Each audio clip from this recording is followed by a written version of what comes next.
so because confused two there. dudes fucking obeyed an Great order, movie. got Great killed, movie. and they were posthumously awarded the Congressional Medal of Honor. They obeyed an order? They disobeyed an order What order? to not go rescue the fucking pilot that crashed. And they disobeyed it. They disobeyed the order. It was based on a true story. They And they were that told was to why stand the down. entire like pilot loadout changed to where like, okay, let's give them a lot of ammo, because the only reason dudes died because they ran out of ammo. Yeah. Or I mean, that's the only at reason least up to anybody that point. dies in a fucking war most times. There's stupid No, shit that that's happens, too. no. They actually ran out of ammo, so they got You overran. can hit a at that point. roadside bomb and fucking there's no way to shoot. Actually, there's a whole They lot couldn't of defend that. themselves anymore. You get hit by a bomb and there's nobody Okay, fucking fundamentals. I'm talking about fundamentals, but Okay, there's no such thing as fundamentals on the battlefield. It evolves. Yeah, that's very It's a- few it's a times when beast. you just run out of ammo and die. really, That was like one or two fundamentals. times. You can't throw more guys towards And that was something. a You run special into operation. people, Hold on, you run because you're into also people. comparing something Oh different. my That gosh, was a it's a special special operations operation. mission. It's a special operation. Yes, it means light fighter. You don't bring a bunch of fucking big army equipment, a bunch of extra ammo. It's light fighting and maneuvering. And it actually changed doctrine, that entire situation. And that's the difference between tier 1 and tier 2 personnel, and the differences in rules in Geneva Convention and engagement. If you want to argue contradictions and fucking any fucking thing, like you're contradicting. I'm not facts arguing. of- I'm not. and then no, rules, I'm telling your own you how it rules, is, your- and you're your getting whole upset. fucking- Your whole no, I'm not getting upset. I'm You just are being like your upset. You whole are everything. upset. How am I upset? Do I sound upset? Like all of you, everything you say is a contradiction. How do I sound upset? It's literally you fucking springing out the whole time, being like, Springing out. "Oh my I'm gosh, telling you how it don't is. even say these things. No, don't you're say these challenging things. me. You You're can't, making don't fucking say ad hoc these attacks on things. my character and experience and calling me a bullshitter. I'm not. I literally was not. I was. And then you literally revealed was to not. I yourself was that not you would even fucking let a man bleed out. in If the I may, street. for just a moment, not Voltaire, we've spoken a Alright. lot before. I haven't heard Trench say any contradictions. Yeah, fuck you. What? We've spoken a lot of times. I have not heard him say Both any said contradictions. contradictions many times. No, What are Yeah, you talking it's about? ridiculous. I've Yeah, been I don't- very yeah. fucking clear. Cited rules with confidence that weren't rules. Yeah.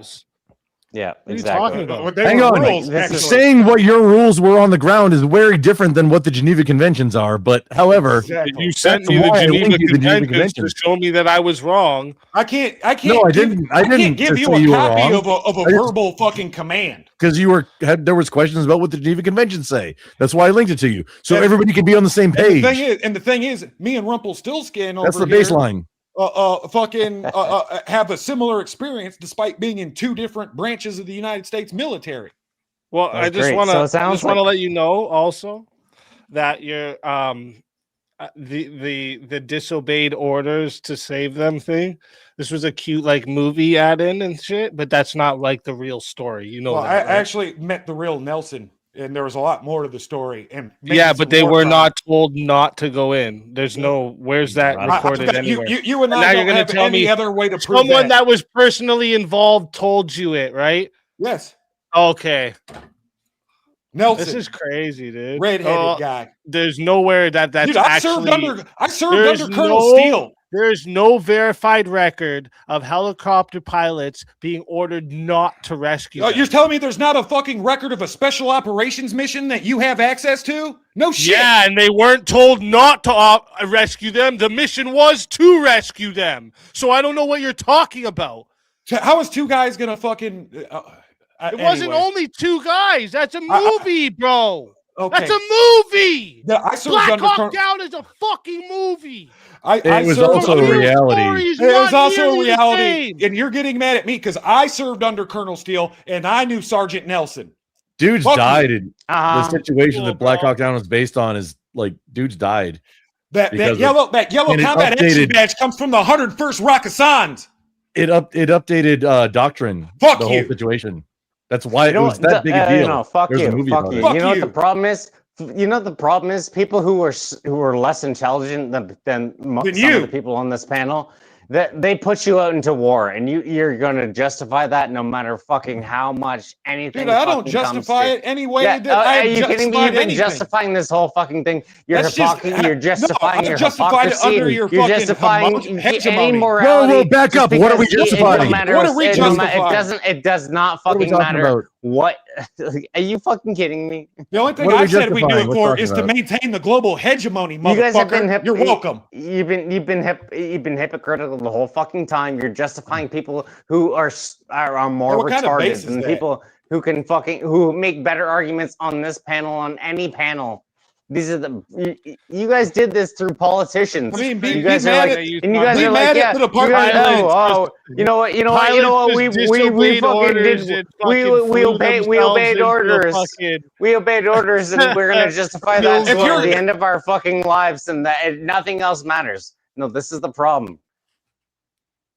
You think that I don't know what the fact that we Voltaire make these arguments makes us against you guys? No, I completely like respect you guys. I respect your fucking sacrifice for this fucking country, and I would like you guys are valuable. Okay, beyond not Voltaire. people that You're going on a rant here. The point is, right? Go You ahead. guys are wrong about this story. The even who got the Medal of Honor was not pilots. It was snipers, right? That's I where didn't say that, anything that about that. story comes from. It was two Wait. snipers that begged for permission to be dropped into the Area 64. That's where you're getting this story of, oh, they were the pilots were told not to go in, but they disobeyed orders and went anyways. No, that's not what happened.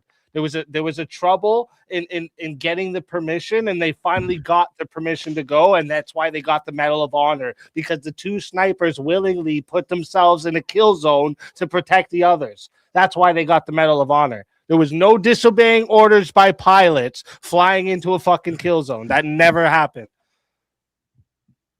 I didn't say that. I said doctrine change because the results. I don't know. Bye, Trench. Oh. Did he leave or did somebody pay? It could have for- been he clicked something or he could have left. It's one of the two. I mean, yeah, probably. I just have clicked the something. same problem. I have the Oh, there same he problem. is. We all click things. We all click things. You know, that's how it goes. Wait, no, Trench is here on screen. Oh, he's back now. Yeah. You there, Church? I don't see think him, he just left. not here. 1, 2. Listen, you guys, I'm like, Mic we're check, not trying 1, to 2. fucking. Yeah, you're good. I didn't say anything about a fucking pilot. I said Green Berets disobeyed orders. And if you're a SOCOM commander overseeing a special forces mission, and there are hundreds of armed Somalis surrounding a pilot, are you going to order two snipers to intervene? Are you going to order them to stand down?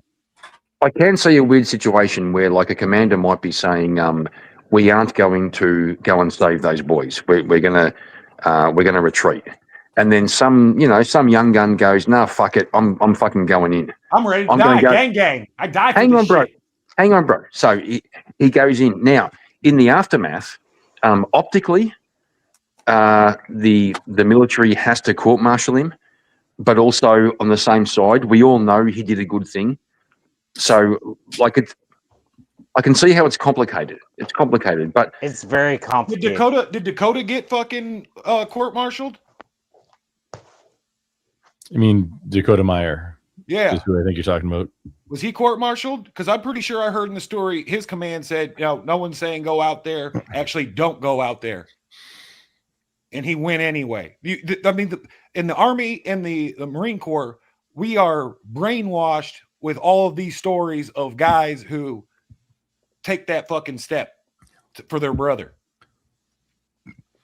And the command has to say, for liability reasons and costs for whatever, to don't do things. We're all it's more than that, though.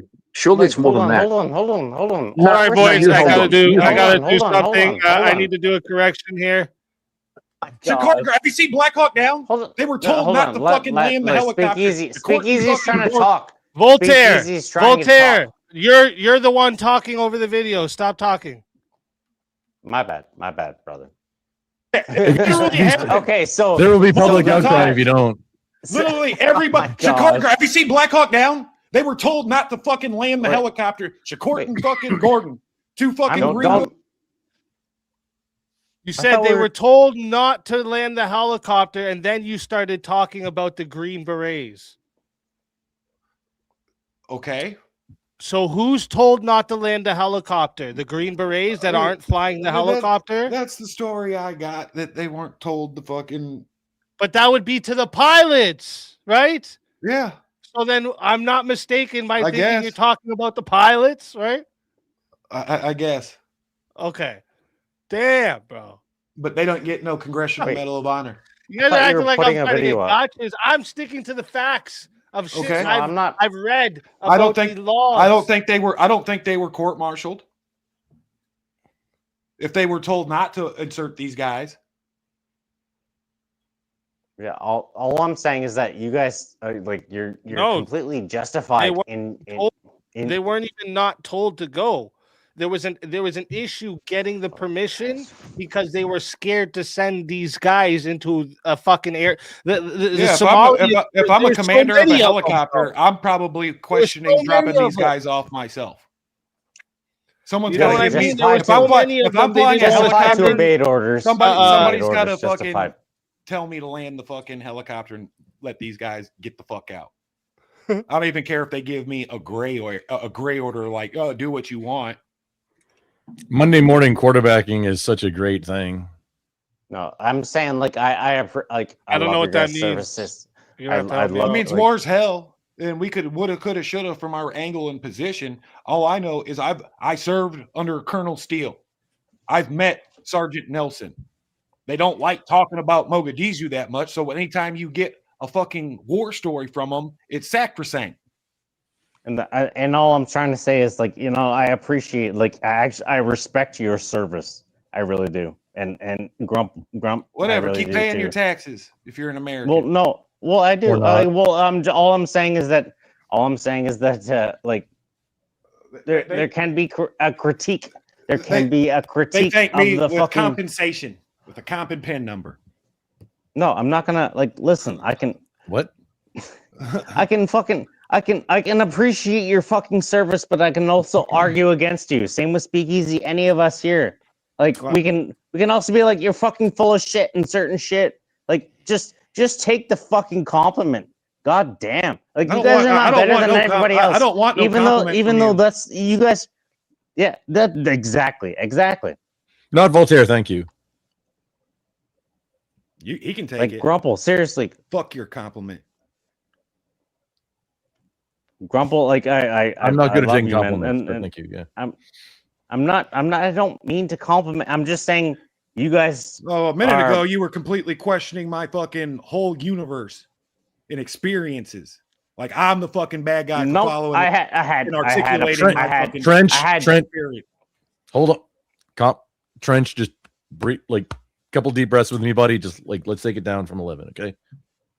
I don't think anybody's. Nobody right now is doing any stolen valor or anything like that.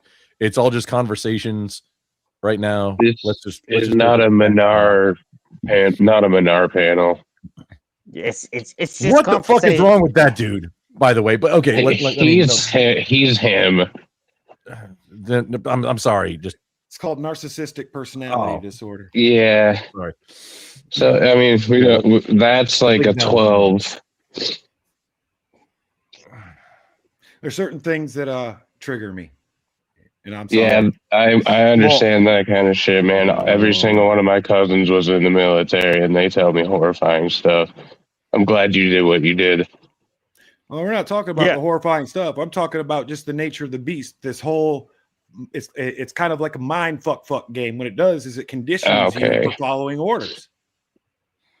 No, not what we're talking about. It doesn't. What are you talking about? No, I'm talking about all the orders in general. The Marine Corps doing things like not taking off their hats indoors while you have a magical belt on. The Army's drill sergeants playing this game with the hat where you're supposed to get the hat, but if you touch the hat, he's going to fuck you up.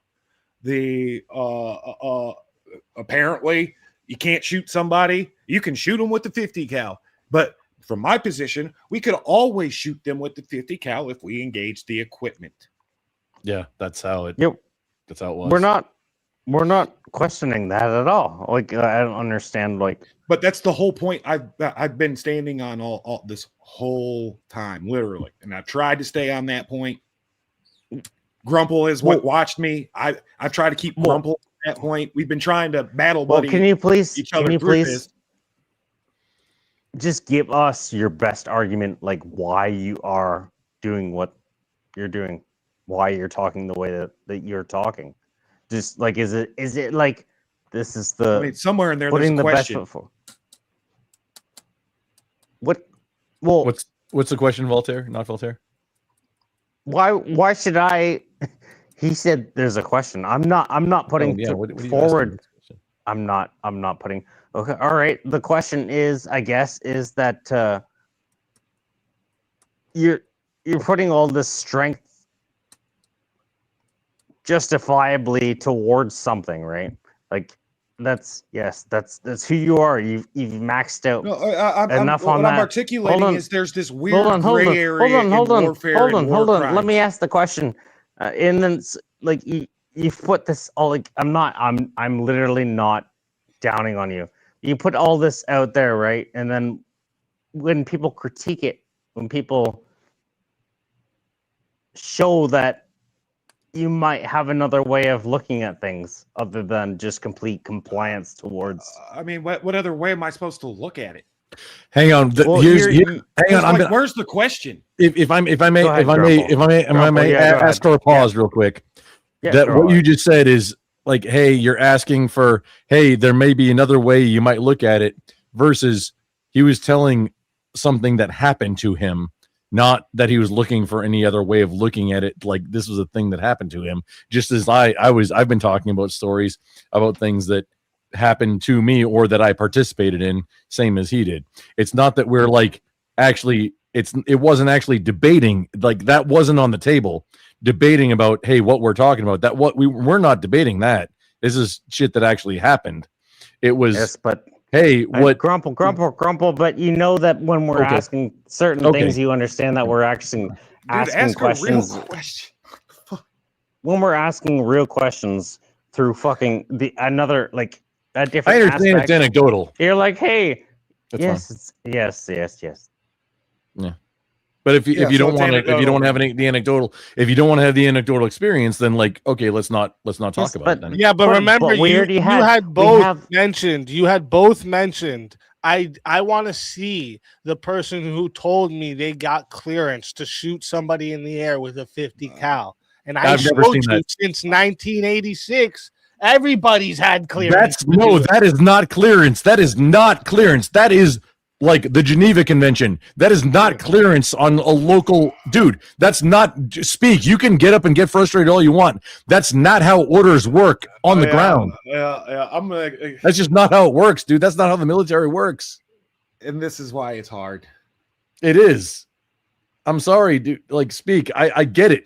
I can get your frustration. Why is you see that rainbow? And like, oh, it looks like it should be cool to go, but like that's not how it works. How does the posse track work on a fucking Plymouth? It just does. Well, no, that one was. Don't engage me in like Chrysler or differential talk. We'll get deep into it. Now, Japan. Why not? Japan did everything better. Fight me. That's because they fucking had their whole industry burned out. America was looking at the transistor and switching from tube technology, but there was no incentive. There's big tube, and they didn't want to fucking step off the product and change all their production lines. So Japan was primed to take over the transistor market. Oh no, I meant transmission, not transistor. That's what I mean when I say tranny, is transmission. Well, I mean, same thing though. Transformers. Robots in disguise. Oh yeah. Yeah, see, I'm not trying to fight with Easy about this shit too. I think like most cases, I'm trying to like I'm not always trying to build the bridge. Sometimes I'm on one side or the other, but in a lot of cases, I think most parties actually agree on a lot more than they don't, and it's just about like, hey, let's just not be antagonistic for just a moment, and like let's build the bridge. That's where I get bogged down in the sauce when people throwing out stolen dollar left and right. When I fucking have literally bled for this shit, then Yeah, no, here's the thing. This is a little bit frustrating too. Is that's what Speak throughout the term. He didn't accuse either of No, us. but he created an environment to where other But people came he- in and started fucking doing it too, to include Yeah, Voltaire. he said it, which I don't think Voltaire accused either No, of he us. didn't. He didn't or- say it or directly, anybody. but he was fucking dance. He was grinding on my prom date. He was I dancing all up mean, on that hoe. well, if you had your shoes on and like the panties were optional, then I mean, hey, maybe it was applicable. But however, I don't think he was accusing either of us. No, I'm a sumbitch. I know passive aggressiveness. Oh no, know- there's I definitely know- a lot of passive aggressive. I know. especially in this- I know. Come on, overtness. you got. I'm not a you fucking got- retard. Don't you got act like thicker me skin. too. You got thicker skin than this. I was about to use a choice slur to help motivate you because that's just NCO nature. But come on, dude, don't be such a flagatron. Well, also when I hear people say Which that they would leave there's their a lot of body people in the bleeding out online street. space, and then a You lot of just- people that don't ever turn their cameras on, and a lot of you're gonna have to deal with a lot if you're in the space. You're gonna have to deal with a lot of people, and some Yeah, people. I turn my camera on all the and all that time. kind of I'm just not wearing a shirt right yeah, now. you had yours on tonight, and it, like 100%. But you're gonna have to deal with all kinds of people in this space, especially if you're a content creator, and it's like it gets really cringy sometimes, and it gets like it do. the fuck. But You gotta also learn What's how up, to BZ? embrace Let the it off. cringe. yeah, just like you can like, embrace the roll hate off the and the shoulders. suck. And just when that happens, you know who not to engage with anymore. I've never encountered anything in this space like in Speak or anybody related, which I think I'm tangentially related to this space that I would not. There are some other spaces in YouTube, especially where like I love I'm, Speak in I'm this not space, engaging dude. with them anymore. Yeah, just even no. recently. And I'm not Yeah. even mad. I've been calm this whole time. There you go. He's been calm the whole time. Well, We can have conversations. I don't know how this. I'm just so lost. It's just the. Well, when Speak. it It's says that. here- Hey, what when did it you says here convention? that Okay. the where is it here? If the Geneva Convention says, "Hey, it's okay to During shoot the at World War paratroopers," II, but your because of its commander says it's long-range not. accuracy. Oh, sorry. The Soviet PTRD was a 14.5 millimeter, 58 caliber, bolt action, single shot anti-tank weapon employed during World War II because of its long range accuracy. It was frequently employed as a sniper weapon against German troops. The Soviets. I mean, the Geneva Convention. They also like murdered. No, this the is whole out White of Army. the Department of Defense's Law of War manual. That's interesting though. But the Soviets also like used a German Luger or Mauser, and then they executed all the Polish officers with it so that they could. No, that was a gun we used.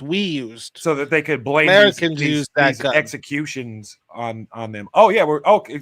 So you're talking about using a foreign weapon to engage the enemy, so it looks like they did it. Well, I mean, no. We just used it because it was efficient. It was long range, so we were able to take out dudes from mad far away. So we used it. Well, I mean, that's one reason. Yeah. Yeah.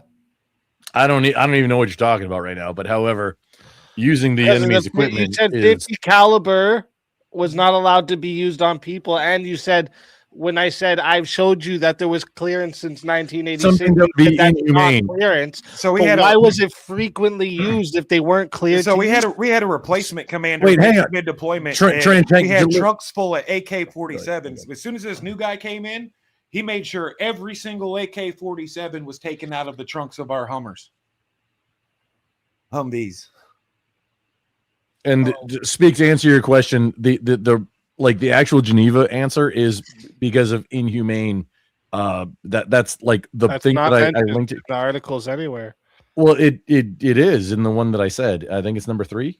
Article. You're also not allowed to use hollow point ammunition. 50 caliber. It just that is just talking about that's what's designated as inhumane, though. That was why we got orders to not. Bullets and poison is the things they're talking. You can't. I don't think you can even use hollow points. Use that after.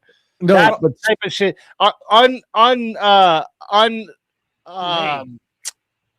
Fuck the word. But you can also I wish you could go back in time and tell higher command to like, hey, it's not inhumane. Let them use a 50. I wish you could go back in time and let them know so that like orders down to dudes on the ground could get that. But they were also cooking people with flamethrowers too, so it's funny. Thing that like you and Trench must be the only two in the world that's experienced this, because I just read to you how it was frequently used during World War II. During World War II, frequently used. I'm so confused at how you guys are not. If it wasn't 3 a.m., I'd call some vets up. If you care to have this during a reasonable hour, I'm sure I could call a handful of people and sure, have them belay their experiences. Yeah, and I'm sure that would be a pretty decent. That'd be a pretty decent fucking thing. Yeah, we were allowed to use a 50 caliber. Yeah. No, I'm talking about the experience of being told that you're supposed to engage their equipment and not. You can't shoot people even with this, it. Yeah. even this. I bet you most of them are going to say that's not true. You would lose that probably battle. That sounds like shit they told you guys so you guys could kill civilians. That's what that sounds like to me. That was a way for you guys to kill civilians. Oh, we can't shoot civilians, but if they have equipment, engage their equipment. That's what that sounds like to me. Because why the fuck would you have to engage the equipment of enemies? That doesn't make any sense. Because sometimes in an insurgent battle, the enemies are the civilians because they're not fighting under a flag. But more importantly, we don't have to because the Geneva Convention doesn't apply to civilians. It only applies to combatants. Did you hear what I said? Yeah, but it's just. Do you think tanks, when the tanks are out there shooting, they don't shoot at people or what? No, I'm saying that you don't. What are you saying? Killing civilians, that happens all the time. Now, if you did something unlawful that ended up in the death of a civilian, you're going to Leavenworth. Or like the Hague will have words to say.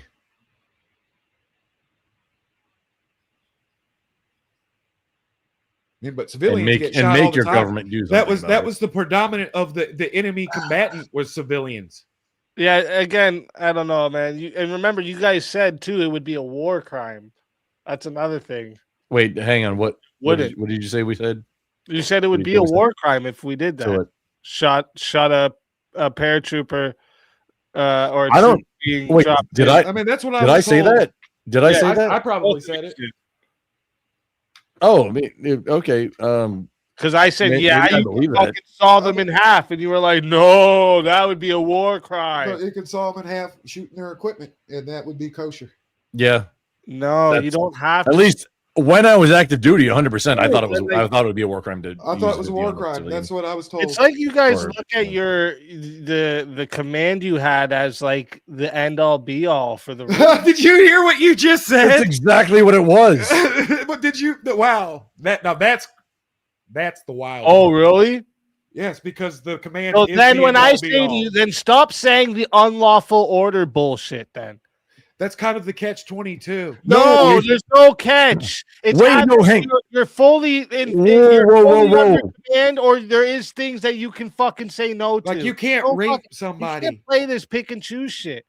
Wait, hang on. Let me build the bridge here. When your command has a more restrictive, you can't say, "Oh, the Geneva Convention says it's not illegal," and then go do it and then not get in trouble. That's not how that works. It's if your command gives you an unlawful order like, "Hey, go execute these civilians," then you are obligated to say no. That's where that comes into play. You can it's have not your like way with this girl. You can't go do more. Obligated to say no. You can't go do more. You can do less. You can't do more than what your orders say. Exactly. To include, you're going to stand there and get shot at sometimes, and you can't shoot back. That's how rules of engagement work sometimes. That's just unfortunate, but that's like United States. Take the leash off, bros. You're going to hit a roadside bomb out in the middle of fucking nowhere and there's nothing you can do about it. Nobody to shoot. Even if you really want to. Like, you really want to. Yeah. There's just some old lady with a tattooed face standing on the side of the road. Some Yazidi fucking. Even if you have a Mark 19 and you can just, delete area, just, there's just not a valid target. Oh, man. I mean, you could level a whole city block with 155 millimeter and 120 millimeter mortars, but guess what? You can't do that. Nobody's doing that. And there's legit frustration involved in that sometimes. Fallujah. But we did end up leveling that place at the end. Thank God. Oh man, it was like I was out. Like I was done. I was out when I heard Marja got retook. Like I shed a couple tears. Abe was in Fallujah. Because no, not Fallujah, Marja. No, I'm saying Abe with the hat. He was in Fallujah. Let's get him on here to see if he ever fucking was told the same shit as us. I haven't even talked to him about that. Yeah, I'm gonna ask him too. Remember Marja though? I don't know. I was in the Balad. I was in the Daluya province, north of Baghdad. I wasn't there, but a lot of Marines died taking Marja, and then we just let it friggin' go. Apparently, the United States just let it go. Our battle space ended up fucking getting wrecked after we brought a little bit of order in that motherfucker. It was like 2013, I think. 2013, 2014, somewhere in there. Yeah. Just I heard Marja got it hit me emotionally. Watching how it all ended, it was just a joke. Iraq collapsing under fucking ISIS. That shit was wild. And it's still, what effective good did we do there? I don't know. Alicia, I don't know that it was necessarily a war crime. Hey, maybe we're both wrong and it wasn't a war crime at the time. However, guidance from above was that, hey, you can't do that. Now, the pragmatic side of things was we helped secure the petrodollar. And we're still the fucking global hegemony. Because as a soldier, you're not there to question fucking orders. You're there to exercise the political will of the nation state. Maybe at the time we got told it was a war crime, so we wouldn't do it because that would be like even more worse, badder. Well, I think it was more of just a command and control because let's be for real, the AIF forces we were fighting didn't have access to paratroopers. They really didn't. Like, why is it even a thing? So can I ask you guys something? Can I ask you guys something? Go for it. Sure. We've been honest this whole fucking time. Is there any? I didn't ask. No, so you can ask whatever you want. Honestly, let him go. This is open chat. Is there any authority that you can use to override that restriction? The only authority that overrides anything is if it's unlawful. Now, that's another one. Hold on. You gotta let me finish. You gotta let me finish. Jesus Christ! For a second. Restriction. No, there is no. What I'm getting at is the answer is no. If you're wrong when you disobey an order because you're like, this is a fucking unlawful order, I'm not doing it. But guy, you misunderstood the question. You better be right. I asked you if there's an authority you can use to override your restriction of not shooting. No, there is not. No, locally there is not. That's not right. Actually, it's more restrictive the lower down you get to the actual battle space. It only gets more restrictive, and there is no.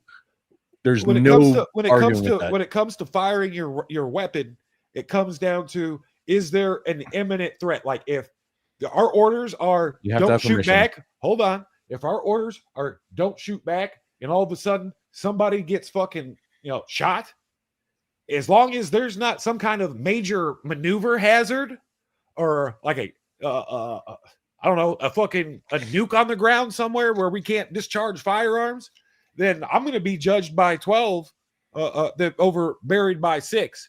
Could I possibly get court-martialed in the process of that? It could be possible, yes. But if it's bona fide, it's the same rule of disobeying an unlawful order. At the time, you're going to be in trouble because you didn't go commit this war crime or action, possibly, especially if it came from a higher up. But when it comes out in the wash that you didn't take action in this war crime, you're going to be venerated because that's the rule sewn into the fucking system. So this is not. Can I answer also? By the way, sure. Go ahead. Go ahead. Ask both of us. The answer is no. If your local command has something more restrictive than what is allowed by the Geneva Conventions or higher command, no, you cannot. I mean, you're disobeying orders to go against that.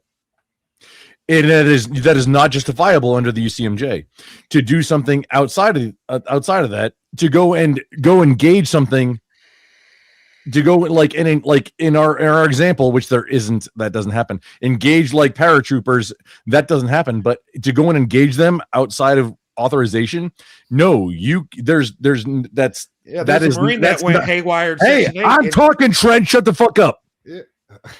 So that's not something that you get a pass on for the part of the UCMJ where it says, hey, you can't that you have to disobey unlawful orders. That's not what that's for. It's that you cannot do an order that's given to you from higher that is something that is morally wrong and or illegal. That's not what that's not what that pertains to. It's not that you can say, oh, hey, my local commander and his commander above him, you're all wrong. I'm going to do this anyway. That doesn't give you authorization. Just because the Geneva Convention allows it doesn't mean that you are. Yeah. All right. Well, what about when you're in the what about the self-defense authority? You have to generally get authorization. Though. It's in rules of engagement 100%, but you generally need authorization. You need authorization for self-defense authority? Sometimes, yeah. So we were doing an Overwatch on depends on Tampa. the rules of engagement. We did an Overwatch on Tampa, and the KBR convoy. So you're told not to fire. Hold on, I'm telling you what we've lawfully done. Give me a story. All right, no, so, I don't want to go through a whole thing. The question was very yes or no, right? Because yes, I have a follow-up. Yes, you can fire outside of a direct order to fire, based on your rules of engagement. The KBR convoy got ambushed, and we gave counter fire. You best be able to justify it, or you're getting crucified. So, just to be clear, the self-defense authority, if you're getting shot at, or a service member, or an asset like KBR, back, you're not allowed to do that. It depends on your rules of engagement. 100% speak. Yeah, sometimes you might not be able to return fire. Yes, and you can't override it with the self-defense authority. Unless you have somebody that can authorize it for you, like having a sniper on hand. Snipers can usually authorize fire. Like attacks, Anglico, and any or specific people. If you're getting fucked up, that you're having fired. If you're sitting there getting shit on, you can, but you got to be able to really justify it in you were getting fucked up. You might get wrecked later. If you're under a threat of death or serious harm, you are allowed to override a don't engage order. Yes. You are. Who said that? Me. Do you need me to go get this too? Holy shit! I said it. I was telling you we did it. KBR. I mean, that's the thing that happens. However, you got to be ready for what happens after. What do you mean? Whoever says yes, go ahead. If you're the one taking charge, not about yes, go ahead. Especially in the situation we were just talking about, someone's parachuting in with a gun, and you think because someone said you're not allowed to engage parachuters, this immediate threat doesn't override that command. What if they don't have guns on them? Well, now you're changing the situation. I don't know. Can you see a gun? Even if they do, generally it was. I mean, it's never no opponent paratroopers have ever happened. Let's just take that off the table. Yeah, it's not happened since World War II. Yeah, it doesn't want to answer that. I get it. I mean, or okay, wait, hang on. I've answered it in the form of I I would engage their equipment, but apparently we don't have to worry about that anymore. Who? Wait, hang on, French. Who Axis? Remind me. Who in Axis was using paratroopers? Germany did that. I think Germans had some I think they had them Did first. they? I'm pretty sure they had them first. Did they? I'm pretty sure they had them first. I'm not remembering that, but I might be wrong too. Like I don't know everything. I'm missing. I'm not 100% on it. I know they had them, but I'm pretty sure they had them first. There's a symbol of it. That, I believe you. I believe you. I'm not all that bright, so I believe you. I'm not either. Apparently, I follow orders. I'm an order follower. Trench, turn your camera on. Come on, man. We're here. It's us. Dude, I'm not wearing a shirt. That's okay. Nobody cares. You want to see me in my glory? I mean, it would be sexy. Yeah, come on. I'm sitting here on the couch. Oh, I got it. It's better for content, A, but then B, it's like we're being attacked. You're not just a faceless like thing to attack from the chat anymore. You're like a human now. You're a person. Why is my that has experience? Camera all fucked off. So people spouting off from the chat, maybe see you as a human then instead of just whatever they're doing, whatever the chat is that they're looking at. No biggie. Why is my I actually used to have one of these bikes, like a legit one. I found the foldy ones in a garage sale. It's like it folds up and everything. Yeah, no, those are badass. That they were made so that they could parachute in with them and then bike on the terrain. Do you still have it? No. They're only going to appreciate, dude. They're only going up. If you can find penny. Oh yeah, if you can find one, get it, because like they're not making them anymore, and they're only going to deteriorate. Find one in good condition, hold on to it, because it's only going to appreciate. 100%. Yeah. Apparently, my camera is all fucked up. Do I need to? Your browser has blocked your screen. You have to allow it. Okay. And so that can be kind of confusing to do. Yeah, I'm on a Mac, so I'm trying to figure it out. You're good. I'm gonna wrap this up in like the next 10 minutes here, anyways. Oh. I'll go for a little bit. Original vintage. If the option is court-martial or jail for returning fire for incorrectly self-defending, I think people will take the court-martial versus unaliving. Yeah, true. That's generally what happens, even if it's illegal. It's hard not to. But in the end, I'm right. Okay, It is not illegal for them to use 50 caliber on humans. See, what you're saying is what up, Trench? Oh no, see, Trench is back. Yes, with his camera. Yeah, fucked off for a moment. That's just what we got told. Also, and not necessarily. It might be AI. It maybe not that it was a war crime. Maybe not. Just don't fucking do it, and 100% don't do it. That was. I mean, you lie to the troops. I mean, this has happened in army after army. Hey guys, all history. I could absolutely Vintage. see this being done as a command and control strategy. Stop them. Oh, you know. I don't think I've talked to you before, Vintage. Hello. Good evening. Yeah, we have. We've spoken. Have we? Oh. Yeah, you're on one of my lives.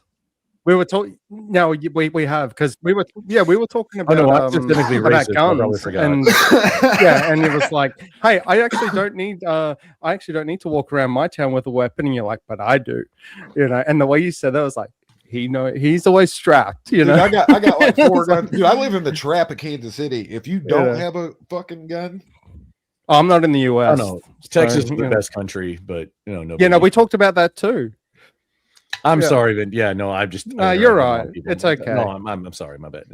No, I straight up. It's just like reverse racism. People get shot like right. Oh no, there's no reverse. It's all just racism. But excellent. It is. It's systemic racism. All right, thumbs up in the chat for vintage racism. Okay. Yes. Yeah. Now, yeah, I knew that as soon as I logged in, it's like, oh, I'm going to wrap it up now. But I was going to come on and have a bit of converse. But seriously, guys, thanks for your service. I've been listening in for like the last hour. I know there's been a lot of back and forth, and a lot of shit goes down when you serve overseas, and it's hard to talk about. I can imagine.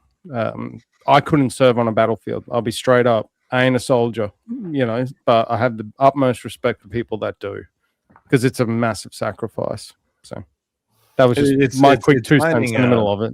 Vintage, thank you. Yes, when you join, at least for the Marine Corps, when you put your feet on the yellow footprints, it's even before that, you're signing a blank check to the United States government for an amount up to and including your life to go and just do whatever they say.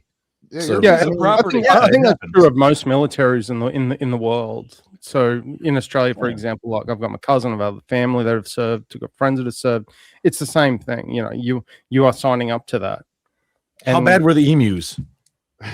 Oh, well, they were okay, and then the AK-47s came out, and they've magically disappeared. So,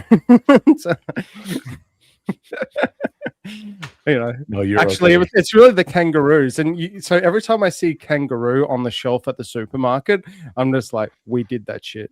Wait, like the ground meat? Because I know roos are like they're a nuisance animal in Australia, right? Like. No, it's not live. It's pre-recorded, and I was even pre-recorded to respond to this message. Okay. Yes, Forest Twins. I was also pre-recording. Kangaroos actually. It's only come out maybe in the last 5 years commercially, like where it's actually an accepted thing. When it first came out, Australians lost their shit because they're like, oh my God, it's on like our coat of arms. You can't eat an animal that's on our coat of arms. I'm like, but it's fucking tasty. And you put a marinade on, it's even better. They're a nuisance. Aren't they a nuisance animal, technically? No, I don't believe Are so. a nuisance animal in Missouri, but yeah, they the taste fuck like they shit. are. You guys got fucking thousands. You don't want to of fight them one. fucking just You don't want to fight one. coming up on your lawns and shit. Seriously, That's YouTube weird, bro. That's a kangaroo nuisance. fight. Okay, so last time I checked, last time I checked, kangaroos were a nuisance animal in Australia, and ground kangaroo. Maybe I'm wrong. I Was know you guys are used ground to beef. fucking tarantulas and fucking I've had kangaroo before. It's eagles pretty being good. in your house, but yeah, if Yeah, they're I've eaten a lot of animals. and fighting They sell itself it at on Trader Joe's. eating your shit. It's okay. So they are actually okay. No, I'm wrong. So They yeah, sell- okay. they So they're sell native, kangaroo at Trader Joe's. they're native protected wildlife in Australia, but are often managed as an They're not overabundant pest or resource species due to their high populations. That would explain why our supermarkets now just whack them and we get ground to eat them by kangaroo the kilo. is cheaper than ground beef, right? In an Australian grocery store. Sorry, say that again. Ground kangaroo meat is cheaper than ground beef in an Australian grocery store. Is that true? No, incorrect. No, kangaroo. Oh, no, interesting. kangaroo by the Okay. kilo is actually a I've lot more expensive. I've heard incorrect stories from other Aussies. Then Charles Darwin. It ain't cheap at Salty. Trader Joe's. No, seriously, like if you get like a regular steak, which is insane because like we're a big producer of like steak and cattle and whatnot, and then we ship it overseas for less. But if you want to actually buy it locally, it's a stupidly more. Our government just doesn't know economics. You just explained the whole entire food industry. We catch shrimp out in the Florida coasts, and then we send What's it to shrimp? Are you China. talking about prawns? And that chickens. gotcha, yeah. We butcher the chickens here. We send them to China through Tyson for packaging, and then they ship them back to us. Yeah, that's what happens between us and China. It's just it's absurd. I don't get it. So you're saying, wait, hang on, what's the price right now for a pound of ground beef versus like let's say 80%? Well, when you say ground beef, you're talking like mincing. That's why we put tariffs on these American companies. We don't actually mince up the kangaroo like into ground mince. It's so you just have it like a steak. Well, I've never seen it in a supermarket here. Okay, I've seen it. Wait, I've seen it in like shish kebab or a steak, tenderloins. Where in Australia are you? Just so they have. Region. So there's two major brands of supermarkets. General region. What like because Australia is really big. Just general region. What part of Australia? Just so I have a reference. Central East Coast. Not one of the most densely populated areas in it.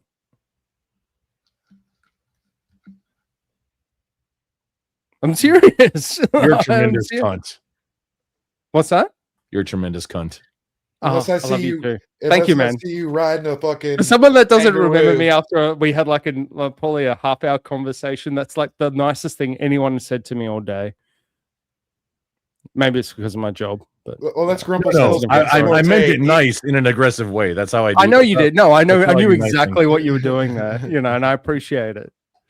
I got your vibe because after we had our conversation, which you don't remember, I subbed to Yeah, I you, know. and actually, I think it was like 2 or 3 days ago. You were playing what Pandemic or the old Pandemic? It was a newer version. Oh of yeah, no, Pandemic. yeah. That's like I'm still. I'm doing some. You don't major remember. stuff. You don't remember our conversation in the chat there either. I'm assuming. So I don't remember things from chat at all. that's Dude, okay. I barely Yeah. remember it. Dude, I've been hit in the head a lot. I barely remember anything. I got hit in the head a lot too, and I wasn't even in the military. I don't know if that's a flex or not. It's like, it might have been. It wasn't a between flex. ages. It was like it was probably hey. like between like ages 2. It was to the like, hey, bear with me while I 22. try and I think deal it was with between it. ages 2 to 22. I'm getting to be ready for fair. bed. I got And now I'm shit to 38. do tomorrow. But long story short, the military ain't a place for pussies. If you have a problem, Pussies. if you have a problem with authority and following orders, you're going to have a bad time. It's kind of like 100%. It's kind of like Yeah. converting to orthodoxy in a lot of ways. If you're It there, is. Yeah. if you're there kicking the tires and not doing what you're told, you're going to have a bad time. Or it teaches you how to not be a shithead. That's what I did. I was a That shithead as too. a teenager. That too. Actually, Joining That's the a Marine great Corps was the point. best thing I did for my life. Well, Yeah. both I'm not- orthodoxy and the military, you have the authority telling you what is, and if you can give yourself to a little bit of that, your time isn't going to be as hard. Yeah, looking back on it, my cousin, when me and my cousin are not that far apart in age, so and I didn't have a brother, but we were very close, like brothers. And growing up, everyone was like, he's going to be a real shitbag when he gets older and he's in his 20s and 30s and whatnot. 18 years of age, he went straight into the military because he just wanted to get the fuck away from the family bullshit. And 5 years later, East Timor and Afghanistan 2 years later, he's a fucking different person. I ended up moving up there to help him out because he got injured overseas. He got injured on a tour. And it was night and day, that dude. And he was extremely regimented, very precise, very like routine orientated. And I'm the exact opposite of that. Complacency kills. Do you remember them signs everywhere? No, I don't. I'm asking Grumple. Oh, Did sorry. you guys Hang on, I'm sorry, I wasn't paying attention. Did you guys have did you guys have complacency kills signs everywhere on your forward operating base or anything? Oh yeah, and even when there was no grass, like still don't walk on the grass. Like oh, when there you was no never grass. walk on the grass. Yeah. The grass yeah, is not for yeah. fucking Still, walking. as You're you're good. leaving the wire, complacency kills is the Yeah. the last thing you see, because I mean that's the thing about when you go hot. Yeah, when you walk on the grass, I didn't know this until I watched. I knew a guy named Oh, Blackburn that got killed because you do these things called 5 and 25 when you park your vehicle when you're downrange. Somebody has And- something going on in the background. Yeah, I can hear something. in the back. That's me. That's me. Here you go. Oh, that's my cell phone. No, I don't think that's you. You know, that was my cell phone. It's Uncle Ruckus. Someone texted Oh, me. okay. But No. what was I saying? I'm sorry. It's 4 a.m. Yeah. Shit. It's actually 4:30. I got I'm already in my damn. I'm already in my pajamas and I got all up in my emotions for a second. So I shouldn't even be as dressed as I am, dude. I'm fucking tired. What are you talking about? You got a cage over your head. You're I overdressed. know, if that was anything. when I fucking got my brain scooped. I got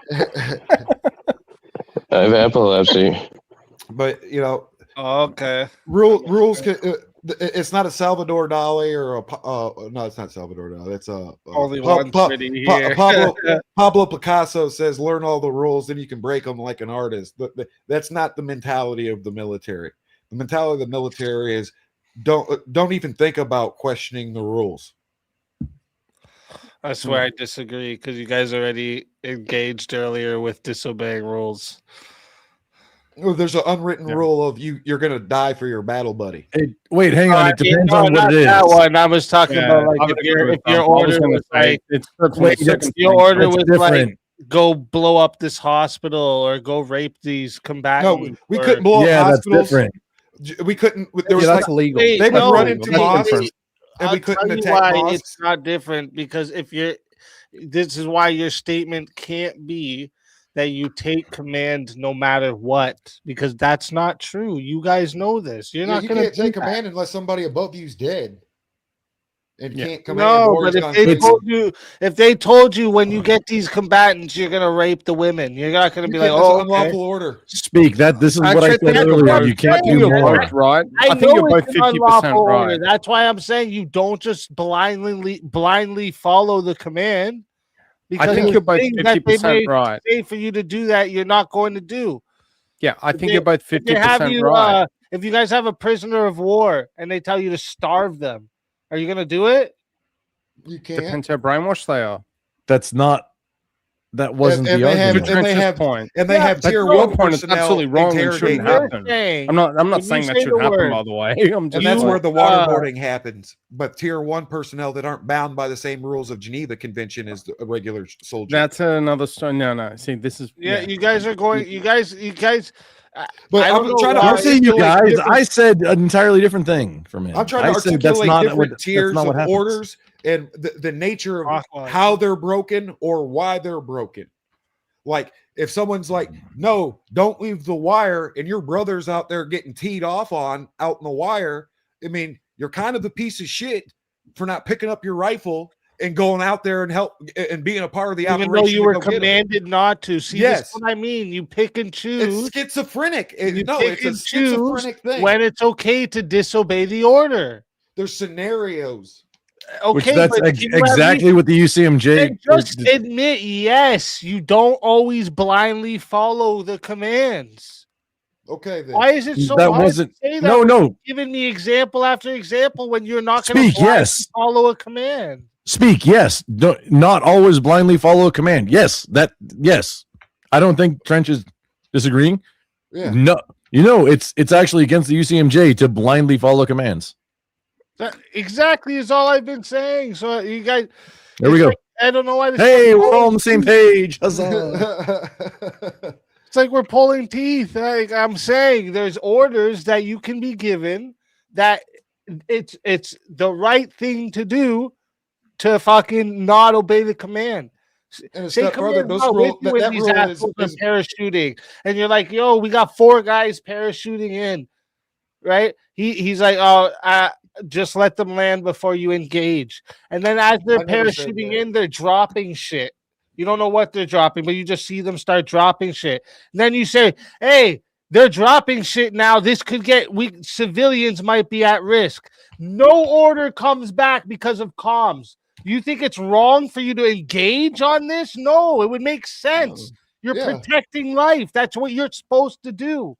This is what I was talking about when I bring up the self-determination thing. If something happens, and I'm sure you guys would know this being in the military or past being in the military, there's going to be times when your comms are going to be all fucked up. You're going to be sitting hours, maybe not fucking knowing what to do because of no fucking command coming in. Because of me. Sometimes there's a self-determination that would be I'm the comp guy. a legal and lawful thing to do. Yeah, well, to cover my ass, then in the spirit of the level and agreement, but also just following my orders like a good dummy. They're not touching the ground alive. Whether I've got to engage their equipment or whether I had knowledge before that it's not a war crime to engage them. The point is they're going to die before they hit the ground. Yeah, but you saying I'm going to engage their equipment, knowing in your head you're I didn't know actually that before. doing it to kill them is just That's collateral damage. Disingenuous. That's how you get around. Hang on, that's a whole other conversation. However, Trench, just when comms, just speak if I may, when comms are disconnected, it is 100% on whoever has command in the local battle space to issue orders to have control, because that person is then responsible for whatever happens, and that includes all the cost and any death that happens and it is a business as fucked up as it sounds. If if you know about how warfighting works, the ossifers, they're the same. It is a business, and it's like how much cost, and like how much to let your dudes do whatever. You have like versus how much cost you're going to incur for your own sides. It's on them. It's on that ossifer to then authorize your dudes to then, hey, go do this thing. One of my favorite sayings in the military was "Do what your rank can handle." Did you just say ossifer? Yes. You ever heard that one? I always say ossifer. You ever hear that one, Rumple? Do what your rank can handle. I mean, I haven't, but it is applicable. Especially on your like Friday night safety briefs when you're back in garrison and everybody's going to go get drunk and start a fight with their significant other. Do what your rank can handle. Yeah, the Marine Corps is handle everything at the lowest level possible, at least for like NCO up staff NCO. Like for sure. Whatever. Keep it in house. The entire organization is handle everything at the lowest level possible. Now, when comms are disconnected, whoever's the highest guy has local authority, and he is also responsible for those, so he's making decisions. And I fully admit, I didn't know about the Geneva Convention change of the rules in 2015 and in 1980, whatever. Yeah, that's wild. That's news. That's great. That's good. That's a good change. But we were told the workaround was they're not making it on the ground alive because we're going to engage their equipment. And it's 100% possible that it was systemic, like it's called tribal knowledge. It's possible, entirely possible, that it wasn't actually Geneva whatever, but it was tribal knowledge and then passed down and became organizational like doctrine of this is how we do things. And that was seriously the friggin' canteens of the dude with the 50 cal instead of the dude. Marines wear hats indoors because they got magic belts. Yes, that it means you're working essentially if you wear your cover indoors. Because it's supposed to mean you have a weapon on you. You're either underarm, which yes. And it lets everybody know that there's a hot weapon around. Also, you're on duty. If because it used to be non-commissioned officers and officers would carry an actual sidearm to keep order. Some units do just but if you're on duty, you are wearing a belt. No, I'm just saying in regular day-to-day operations, it wasn't uncommon for NCOs and officers to just have a sidearm on them as just a part of the daily operation. It's a position as a symbol of authority, and they were considered special persons. What if a soldier goes Section 8 and tries to attack somebody? Dude, I had an NCO sort like I got it. All right, boys, I gotta wrap this up. Do you guys got anything for the chat before I get you all out of here? Yep, love your show. Going to bed. Y'all have a good. Trench Deacon's gonna come hang out with Grumple at some point. We're gonna talk about there. military and/or prepper stuff. I linked my Discord. Favorite show. Awesome. Love y'all. I'm still going. God bless. Later. God bless. God bless. Oh, he didn't mean to leave. You got something for the chat before you go? Yeah. Thanks for having me on for a bit. If you guys want to come like, sub, at I am the original vintage on YouTube. Everyone stay blessed. Have a good time. Keep being awesome. And peace out. Link it. Have a good night. Link it. And then I'm gonna link it. Daniel Grumple, you got something for the chat? I hope everybody has a great day and a great week and a great month and a great year. And start praying again. If you weren't, you should pray. Let's get back to that. All right. But also come and hang out with Grumple afterwards. Word. Daniel, you got something? Oh, did Daniel already go? He must have. All right, boys. Thank you all for joining. I appreciate you all being up here. But now I'm kicking you off the lawn. Let me see here. Why am I frozen up here? As many rules as you'd like to think there are for war, there's none. Are we not, man? Says that's bullshit, dude. Come on, you know that. Think about that. What you're saying. The whole idea of there being rules is why the U.S. is the ultimate force, right? It's think about why Hitler never got to succeed in his mission, right? Because he had no fucking rules. He was a complete fucking. There's just indiscriminate violence everywhere, revenge killings, fucking. Like it just turned into a mob basically. Discipline is what wins wars, not rage. Right? There is rules, bro. If you don't have rules, right? If the idea of like no rules makes it like, more effective or something would be wrong, right? No rules would make you feared. Sure. This is what I was talking about with the Canadians. They didn't have very many rules for how they engaged and shit. They just got that shit done. And sure, they got a lot done. But you know why also Canadians, like the civilians of Canada are known as like the nice people, right? And this is a good theory I just thought of. This is probably why Canadians were so nice back in civilian population, because they didn't want to be known as the savages that the Canadian military was.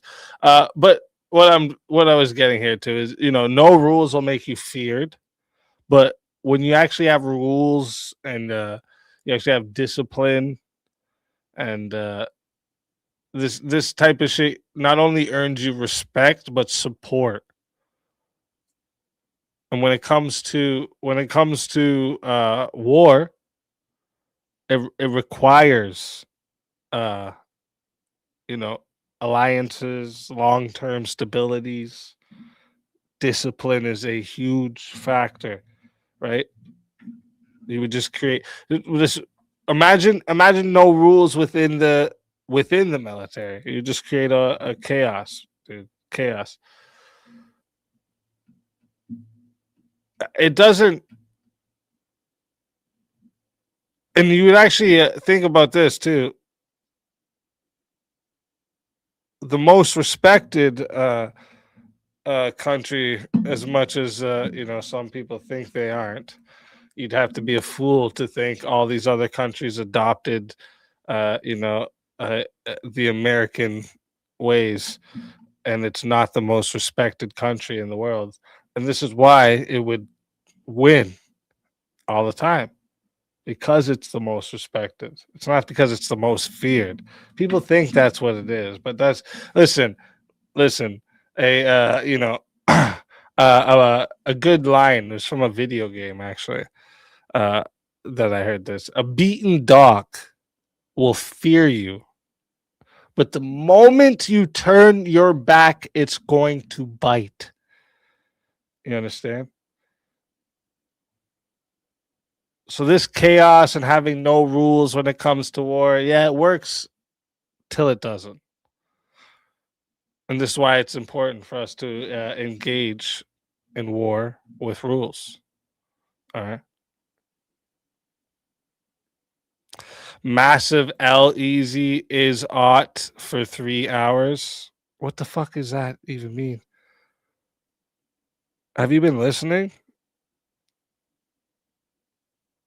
How has it been about is ought?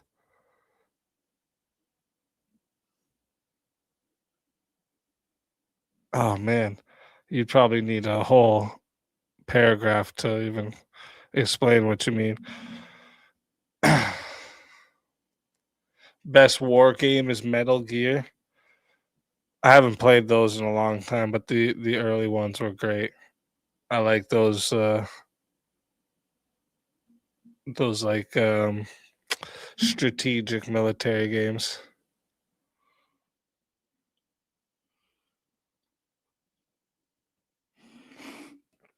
Yes, I'm in chat. Well, no shit, Reed. I'm really. Can you tell me what the is odd is thing? Because this whole thing started on, that there is war crimes.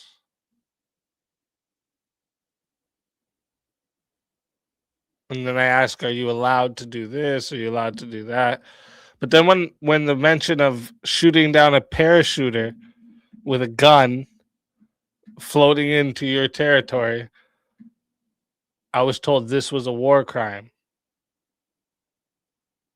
So I went and brought up the Geneva Convention article that I was sent on it. And I even went to the Department of Defense's Law of War manual and showed that I was correct. What was the is ought? War crimes only apply to the losers. Yeah, that's just not true. Like, come on. What does that even mean? Why do we have punishments within our own military then? What are you talking about?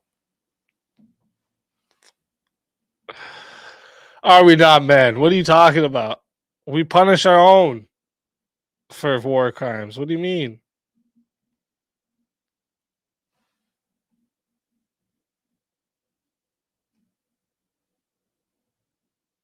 So we lose all the time, I guess? All right. I mean, if you want to stand by that, are we not, man? Just saying.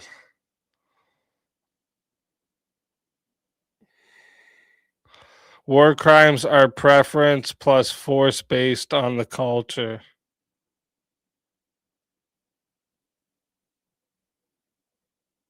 What is the ontology for that? What fucking conversation do you think we're having, Reed? Was this like, did you think you were having a different conversation or listening to a different conversation, I should say?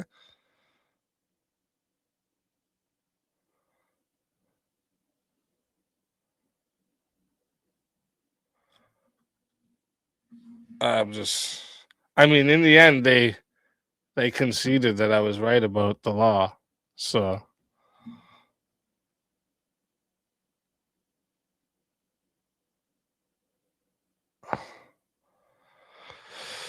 why are war crimes bad? This is not what we were talking about. Reed, bro. This is not the conversation we were having. Do you want to get to the aughts of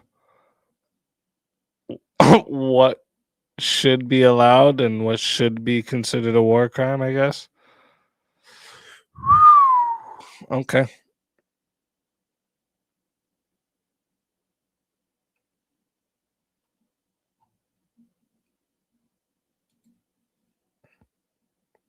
I mean, if you want to get into that conversation, we'll have to save that for another night. Why war crimes are bad. The simple answer I can give you is because God said so. But you know, not even God said so. It's actually because it's the objective morals that is the essence of God. That's why. But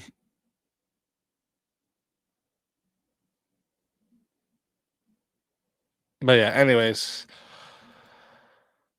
Let me see here. What was I gonna mention? Oh, tonight debate should be a spicy one for you guys, okay? It's the Alex Preddy shooting was justified. And it's gonna be the Indian Jesus versus Def Not. Def Not is usually on a later schedule. So, you know, normally Def Not would have to start at like midnight Eastern time. But Def Not's going to be joining us at 10 p.m. Eastern time. All right. I got Def Not to agree to an earlier start with much annoyance, I guess. She kept telling me, I know she kept telling me that she has to start normally late, but I just kept asking for earlier times until she agreed. I'm putting in the work here for you guys, all right? So send in those super chats just because, all right? But good to see you, Shiva. We're shutting down now, but I'm going to be sending you guys over to Terry Axe. I think Terry Axe is just like gaming and chilling, so he'll probably be having an open panel. I think, anyway. I think he does open panel when he's doing the chilling and game, but I'm not sure 100%. But like I said, later, 10 p.m. Eastern time, Indian Jesus versus Definitely Not Whatever. The Alex Preddy shooting was justified. All right. Is the prompt of the debate. And then after that, Thursday, we're going to have a open panel purge. We're going to go for an open panel purge on Thursday. We haven't done one in a while. All right. And, I'm itching. I need one. All right. And also, Friday, big $600 prize. All right. On the line. Verbal Combat, round 108. So, who is affirmative? You're going to have to wait to find out. Next time on This Saturday, coming to a theater near you. Was the shooting justified or was it not? Find out on the next episode of Swords of Reason.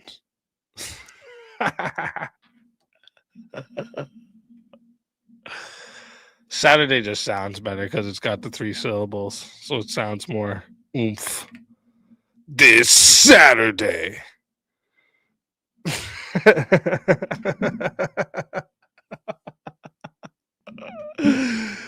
Oh, shit. All right, guys, listen. Love you guys, man. You guys are the best. All right, you guys are the fucking best. Remember, it can be 30 in chat. It could be 2,000 in the chat. Best chat on YouTube, hands fucking down. Hey, I almost missed this one. Trench, you legend. Thank you very much for the $20 super chat. Remember, guys, have a beautiful night. All right. God bless you all. Take care of yourselves. All right. And have fun over there at Terry Axe. Drop some bears in the chat when you get there. Show him he's getting a raid.